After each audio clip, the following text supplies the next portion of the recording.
저는 설교를 준비하고 설교를 선포하고 설교하는 것을 좋아합니다. 그런데 지난 한 주 동안은 설교를 너무 많이 했습니다. 매일 저의 얼굴을 본다고 여러분 힘들었을 겁니다. 그러나 저는 육체적으로 힘들었지만 영적으로는 참 좋았습니다. 왜냐하면 매일매일 설교를 하면서 말씀을 준비하고 전하면서 제 영이 살아났기 때문입니다. 목요일과 금요일에는 2번씩이나 설교했습니다.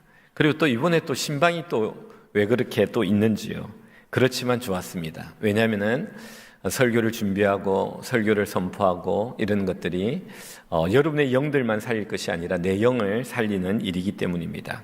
제가 이렇게 설교할 수 있는 이유는 어디 있느냐? 바로 부활 때문입니다. 부활이 없다면은 저는 설교할 필요가 없습니다. 아마 부활이 없다면은 저는 목사를 그만둘 것입니다. 이만큼 부활이 기독교에서 중요하다는 것입니다. 사도 바울은 이런 말을 합니다. 고린도전서 15장 14절입니다. 우리 같이 한번 읽어볼까요? 시작.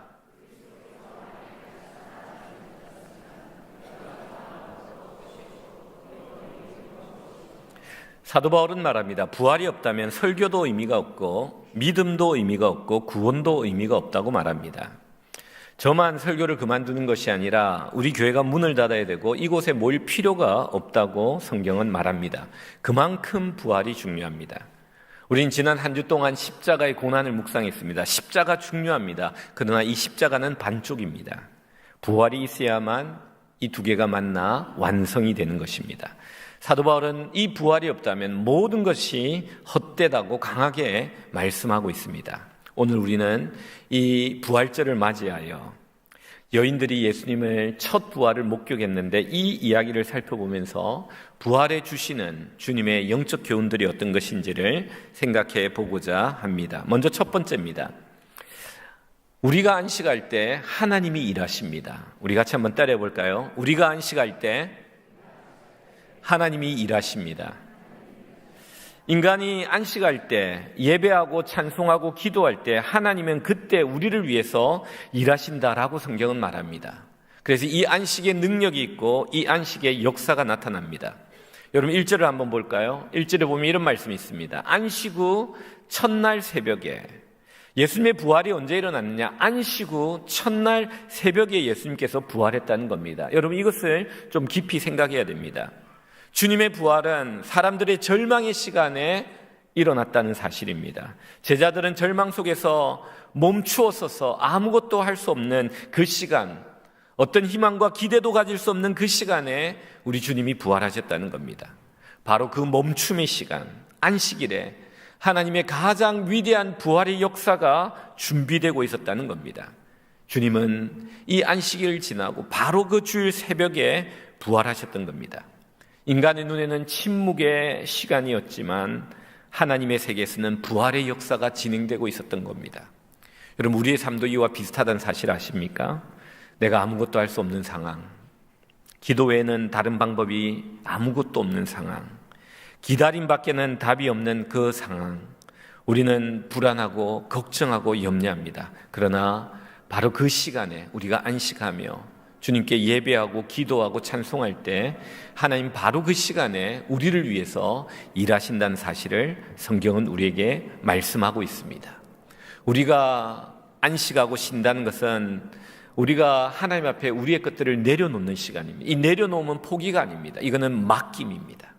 주님께 우리의 모든 것들을 맡기고 오직 주님을 바라보며 기도하고 예배하고 찬송 드릴 때 하나님께서는 우리를 위해서 부활의 역사, 놀라운 우리를 위한 일들을 하신다는 겁니다.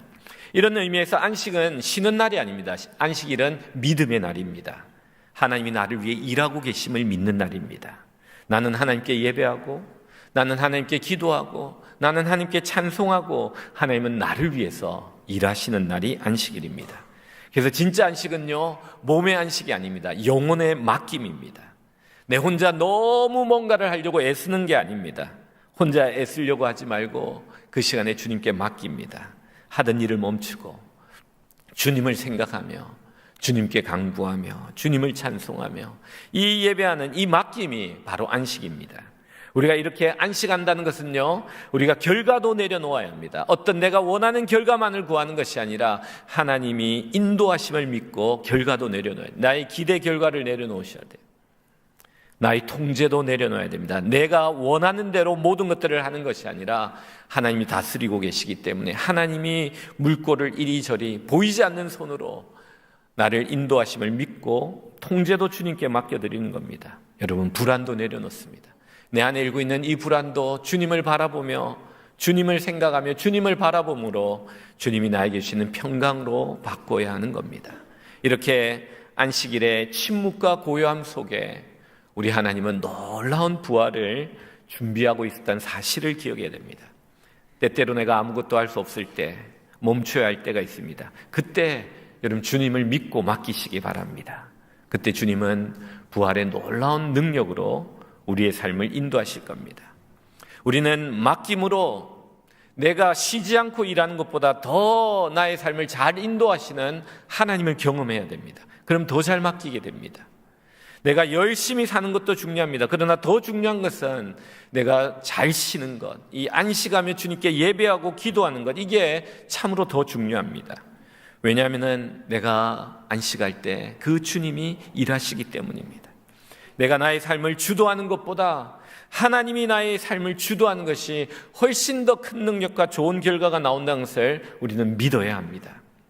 열심히 살아간 사람들의 특징이 뭐냐면요, 하나님이 들어가셔서 역사하실 공간이 없어요. 시간이 없어요. 너무나 분주하게 주도 면밀하게 모든 계획을 세워가지고 자기가 인도에서 인생을 살다 보니까 하나님이 들어갈 공간이 없어요. 우리는 주님이 우리의 인생에 들어와 나의 시간과 공간 안에서 역사할 수 있는 시간을 떼어 안식해야 됩니다.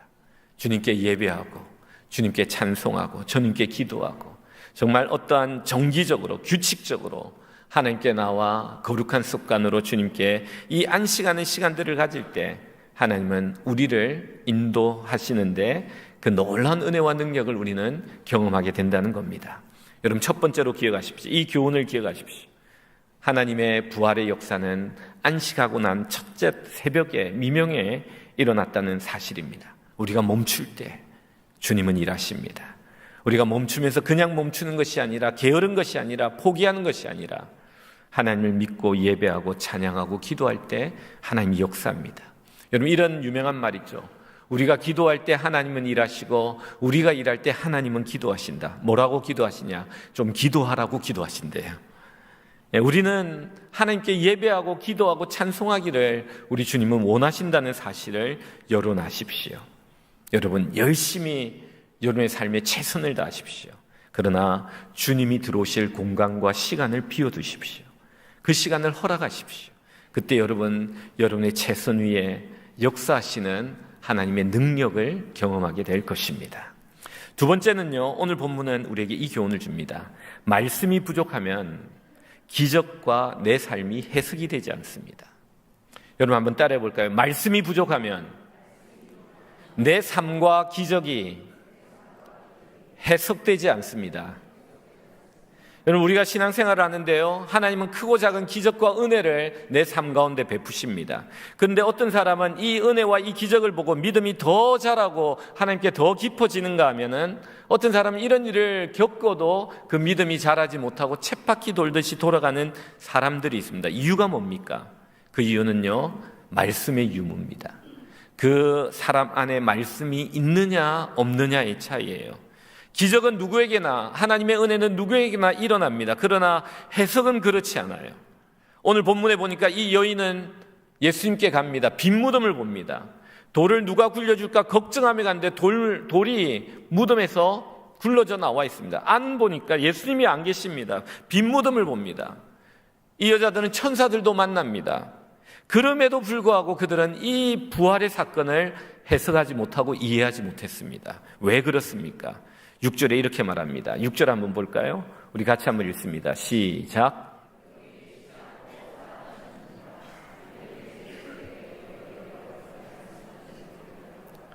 여러분, 그들이 이 부활의 현장에 와서 빈 무덤과 돌이 굴러진 것과 예수님의 시신이 없는 것, 세마포가 그대로 벗어진 것을 보고도 그들이 예수님의 부활을 몰랐던 이유는 하나님의 말씀을 기억하지 못했기 때문이라고 말합니다. 여러분, 기적 자체가 문제가 아니라 말씀이 없는 것이 문제라고 말합니다. 말씀을 기억하지 못하는 것이 문제라고 천사가 지적해 줍니다. 여러분, 빈 무덤은요, 부활 사건입니다. 그러나 말씀이 없으면 이 부활 사건이 해석이 안 돼요. 그래서 여인들은 뭐라고 생각하냐면 누가 시신을 훔쳐갔느냐며 걱정하고 근심하고 슬퍼합니다. 여러분, 바로 왕도 꿈을 꿉니다. 느부갓네살 왕도 꿈을 꿉니다. 그러나 이 요셉과 다니엘의 해석이 없었다면 그 꿈은 무용지물입니다. 그냥 흘러 지나갑니다. 그러나 그것이 해석이 될 때 하나님의 계시가 되고 미래를 준비하고 살아 역사하시는 하나님을 그들이 알게 되는 겁니다. 말씀이 내 삶에서 해석이 잘 되기, 말씀이 있어야 내 삶의 사건들과 은혜와 기적들이 해석이 잘 됩니다. 그때 인생이 달라집니다. 이 여인들도 부활의 사건을 처음에는 깨닫지 못하다가 천사들이 말해줍니다. 인자가 죄인의 손에 넘어지고 3일 있다 살아날 것이다. 이 말씀을 하니까 딱 생각이 난 거예요. 아, 예수님이 살아나셨나 보다 하고 제자들에게로, 사도들에게로 뛰어가 그것을 전합니다. 여러분, 이렇게 말씀이 중요합니다. 사도들이 이 소식을 들었을 때 어떻게 반응했을까요? 11절 한번 볼까요? 우리 11절 같이 한번 읽습니다. 시작. 여러분, 사도들도 똑같습니다. 이 여인들이 하는 말이 허탄한 듯이들, 넌센스, 근거 없는 말, 믿을 수 없는 말이라고 말합니다. 사도들도 동일합니다. 여러분, 기적이 부족해서 그렇습니까? 아닙니다. 부활의 기적만큼 큰 기적이 어디 있습니까? 이런 놀라운 기적이 없습니다. 근데 문제는 뭐냐면 그들에게도 말씀이 없었기 때문입니다. 여러분, 오늘 우리가 이 시대를 살아갈 때 우리에게도 이런 동일한 문제가 있다는 것 아십니까? 내 안에 말씀이 충분하지 않으면 내 삶에 역사하시는 하나님의 은혜와 기적을 우리는 느끼지 못합니다. 해석되지 않습니다. 믿지 못합니다. 이해되지 못합니다. 말씀이 없으면 하나님이 내 안에서 살아 분명히 역사하고 있는데 그것을 못 봐요. 은혜를 받고도 금방 잊어버려요. 옛 사람으로 돌아갑니다. 하나님의 일을 경험하면서도 영적으로 둔감하여 매일 쳇바퀴 돌듯이 그 수준을 벗어나지 못하고 계속 돌고 있는 거예요. 여러분, 사도들이 11사도가 이 이야기를 들을 때 이런 반응을 보이는데요, 한 제자가 다른 반응을 보입니다. 베드로입니다. 어떤 반응을 보이는지 볼까요? 12절을 봅니다. 12절 같이 한번 읽습니다. 시작.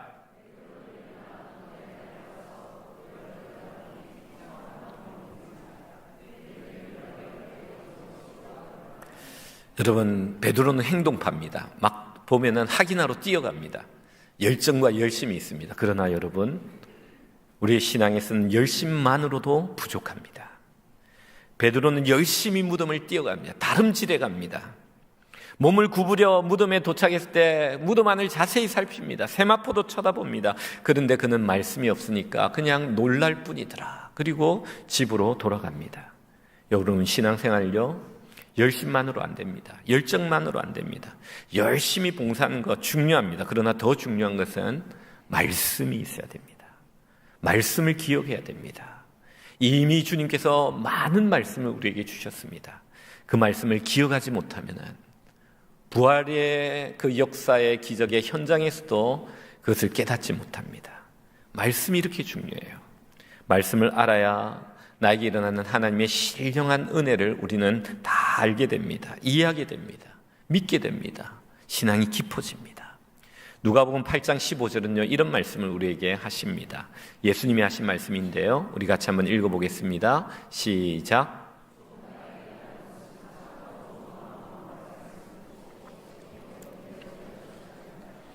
여기 보면 지키어라는 단어가 뭐냐면요, 이건 간직한다, 기억한다는 뜻이에요. 여러분, 좋은 밭은 어떤 밭이냐면요, 하나님의 말씀이 땅에 떨어질 때 그 말씀을 품고 지키고 기억하는 거예요. 내 마음에 심중에 깊이 박는 거예요.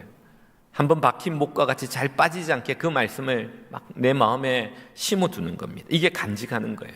이게 지켜질 때 이게 결실하게 된다는 거예요. 30배, 60배, 100배가 결실하는 거예요. 신앙이 점점 자라고 성장하고 열매 있는 성도가 된다는 거예요. 하나님의 말씀이 기억될 때, 하나님의 말씀이 충만히 있을 때 내가 살아가는 삶 속의 모든 은혜와 사건들이 다 해석되며 내 믿음은 점점 자라며 내가 하나님이 원하시는 열매를 주렁주렁 열매 맺는 이러한 성도가 된다라고 성경은 말합니다. 그렇기 때문에 여러분, 한 번 들은 말씀을 잊어버려서는 안 됩니다. 제자들은 이미 예수님의 말씀을 들었지만 잊어버리는 이게 문제였습니다. 선수들은요, 코치의 말을 잊어버리면 안 돼요. 코치와 감독이 그 선수의 약점을 딱 보고, 자기는 몰라요. 자기는 자기 폼이 어떤지 몰라요. 그러나 코치와 감독이 보면 딱 알아요. 그래서 이야기를 딱 해줍니다. 그럼 그걸 기억하고 고쳐야 돼요. 근데 그걸 기억하고 고치지 못하면 계속 그렇게 반복하다가 경기에 지는 거예요. 근데 그걸 고치잖아요. 그러면 수준이 올라갑니다. 경기에 지지 않고 이기게 됩니다. 여러분, 성령님이 우리에게 이 역할을 하십니다. 성령님은 영혼의 코치입니다. 우리에게 들려진 말씀, 우리가 들었던 그 말씀을 성령님은 기억나게 하시는 분이에요. 그 성령님이 우리 안에서 우리가 받은 말씀들을 기억나게 하실 때 우리는 30배, 60배, 100배 결실 맺는 성도가 되는 겁니다. 여러분, 꼭 기억하십시오. 말씀이 부족하면요, 하나님의 은혜와 부활의 기적 사건마저도 해석되지 않고 믿어지지 않습니다. 아무리 빈무덤을 보고, 아무리 세마포를 보고, 아무리 돌이 굴려진 걸 보아도 부활을 믿지 못합니다. 아무리 교회를 많이 다녀도 하나님의 말씀이 없으면요, 믿음이 가져지지 않습니다. 그래서 우리에게 정말 중요한 것은요, 우리의 믿음이 자라길 원한다면 우리는 진지하게 하나님의 말씀을 읽어야 됩니다. 내 인생의 가장 컨디션이 좋은 시간을 빼서 매일 10분, 20분, 30분 집중해서 하나님의 말씀을 내 마음에 담아야 됩니다. 선포된 말씀을 묵상하고 기도하는 시간을 이 자리에서뿐만 아니라, 여러분, 우리 끝나고 나서 기도하는데요, 그때 기도할 뿐만 아니라 차 타고 갈 때나 주중에 잠시 그 말씀들을 성령님을 통해서 읊조리고 묵상하고 내 것으로 만들어야 됩니다. 그렇게 될 때 우리는 말씀이 충만한 만큼 하나님이 크게 보입니다. 사건이 해석되고 하나님의 은혜가 보이고 하나님의 살아계신, 그 오늘도 살아서 역사하시는 하나님의 손길이 확실히 보이게 되는 것입니다. 마지막 세 번째는 뭐냐? 오늘 성경은 이렇게 말합니다. 사랑하는 자가 증인이 됩니다. 우리 같이 한번 따라해 볼까요? 사랑하는 자가 증인이 됩니다. 예수님의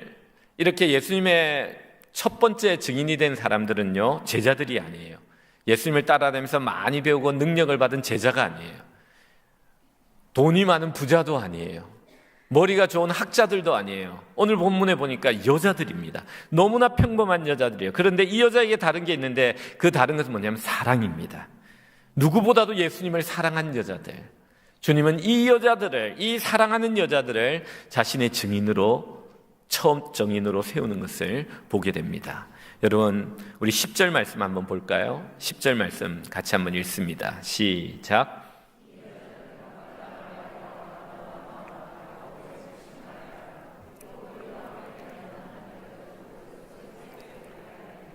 예, 여자들이 많이 있었는데 그 중에 막달라 마리아가 항상 먼저 나옵니다. 그 여자는 정말 예수님을 사랑했어요. 여러분, 사랑을 하면요, 사랑이 왜 중요하냐면요, 사랑하는 만큼 보입니다. 여러분, 이걸 아셔야 돼요. 사랑하는 만큼 보여요. 오늘 본문에 보면 베드로가 무덤을 보고 놀라고 그냥 갑니다. 요한복음에 보면은 이거를 자세히 기록했는데, 사도 요한과 베드로가 와서 무덤을 자세히 보고 가요. 그런데 이 막달라 마리아는요, 가지 않아요. 계속 그곳에 머뭅니다. 그곳에 머물다가 부활하신 예수님을 만납니다. 여러분, 사랑하면요, 머물게 되고 사랑하면 더 많이 보게 되는 겁니다.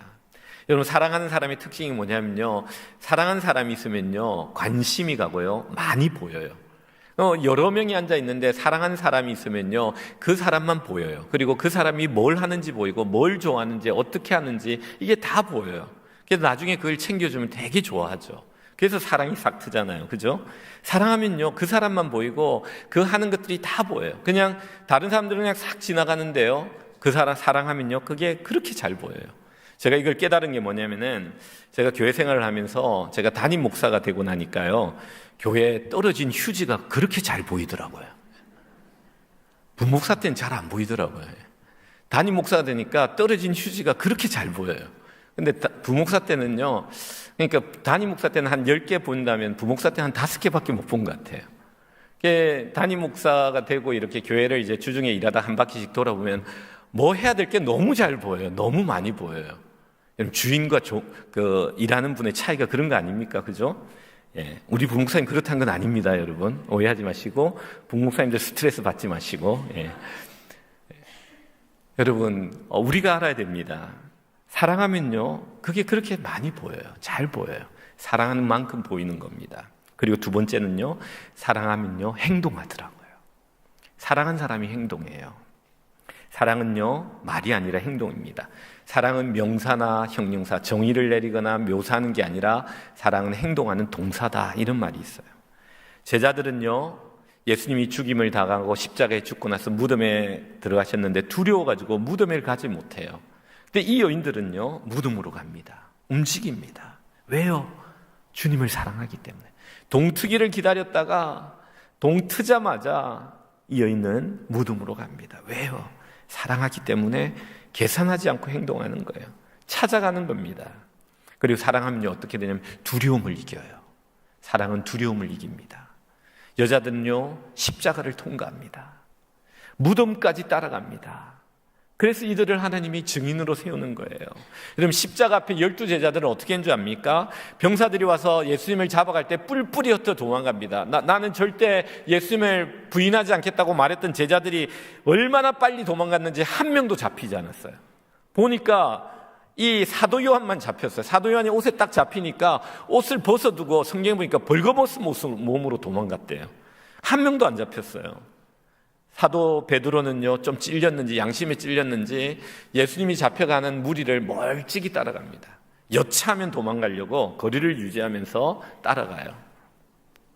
물론 사도 요한은 또 하나님 앞에 회개하고 또 십자가 가까이 가지만 이 여인들을 보면요, 오직 여인들만 그 예수님 십자가까지 쫓아가는 모습을 봅니다. 여러분, 증인은요, 십자가의 고난을 통과한 사람이에요. 죽음을 두려워하지 않는 자들이에요. 사랑하기 때문에 십자가도 두렵지 않고 무덤도 두렵지 않고 이런 자들을 주님은 증인으로 세웁니다. 그래서 하나님은요, 어떻게 하나님의 사람을 사용하시냐면요, 가장 많이 사랑하는 자를 가장 먼저 사용하십니다. 우리 같이 한번 따라해 볼까요? 가장 많이 사랑하는 자를 가장 먼저 사용하십니다. 여러분, 같이 온 많은 무리들이 많은 여인들이 있었어요. 그렇게 많지는 않았을 거예요. 한 4-5명 정도 됐을 텐데, 이 여인들인데 이 부활의 첫 증인의 영광을 이 막달라 마리아가 누립니다. 왜냐? 그녀는 주님을 정말 많이 사랑했거든요. 가장 먼저 무덤에 왔고, 가장 앞장서서 왔고, 가장 오랫동안 무덤에 머물면서 무덤에서 많은 것들을 보고, 그때 주님께서 자신의 부활한 영광의 몸을 이 여인에게 가장 먼저 보여줍니다. 그리고 부활의 첫 증인의 사명을 그 여인에게 허락하는 거예요. 우리는 이 여인처럼 주님을 사랑하기를 원합니다. 누구보다도 더 많이 사랑하기를 원합니다.